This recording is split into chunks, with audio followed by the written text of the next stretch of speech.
Hello all, welcome back to my channel. ఈరోజు 7 o'clock ఆర్తికి వెళ్ళాలని decide అయ్యాం. 6:20 కల్లా విఐపి పార్కింగ్కి వచ్చేసాం. మార్నింగ్ కాబట్టి అంత రష్ లేదు. మొబైల్ హ్యాండ్ బ్యాగ్స్ని డిపాజిట్ చేసి టెంపుల్లోకి వెళ్ళి మార్నింగ్ ఆర్తి అటెండ్ అయ్యాం. ఈరోజు కూడా 3 సార్లు దర్శనం చేసుకున్నాం. సోమనాథ్ టెంపుల్ గురించి నాకు తెలిసిన అండ్ తెలుసుకున్న విషయాలు మీతో షేర్ చేస్తాను. సోమనాథ్ టెంపుల్ జ్యోతిర్లింగాల్లో మొదటిది.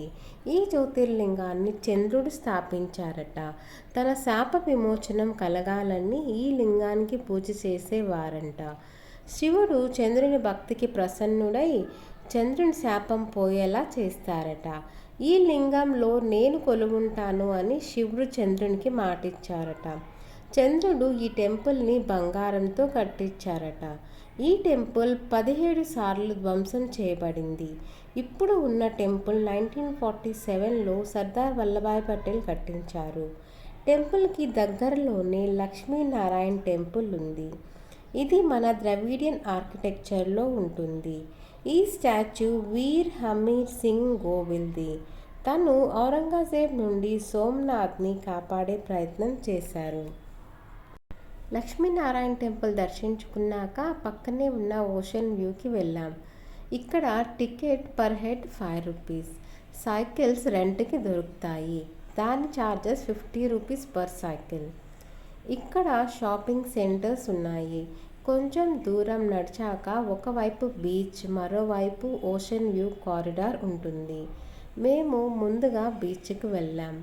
అక్కడ క్యామెల్ రైడ్స్, హార్స్ రైడ్స్ కూడా ఉన్నాయి.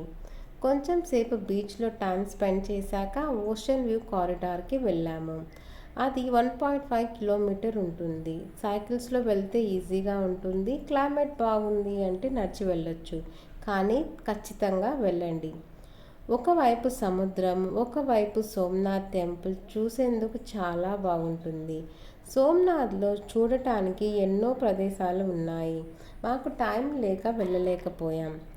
ఇక్కడ 3 నదులు కపిల, హిరణ్, సరస్వతి కలిసే త్రివేణి సంగమం ఉంది. శ్రీకృష్ణుడు నిర్యాణం పొందిన ప్రదేశం కూడా సోమనాథ్లో ఉంది. అలానే పరశురాముడు తను చేసిన మారణకాండకు పశ్చాత్తాపడి సోమనాథ్ గుడికి దగ్గరలోనే కొన్ని రోజులు ధ్యానంలో కూర్చున్నారట. ఆ ప్రాంతాన్ని కూడా మీరు తప్పక దర్శించండి. సోమనాథ్ గురించి మీకు తెలిసిన విషయాలు కామెంట్స్లో షేర్ చేయండి. ఈ వీడియోలో ఇంతే. నెక్స్ట్ ఏం చేశామనేది నెక్స్ట్ వీడియోలో చూద్దాం. నా వీడియోస్ మీకు నచ్చినట్లయితే వీడియోస్ని లైక్ చేయండి, షేర్ చేయండి, సబ్స్క్రైబ్ చేయడం మరవకండి. వేరే వీడియోతో మళ్ళీ కలుద్దాం. అంతవరకు బాయ్. Thanks for watching.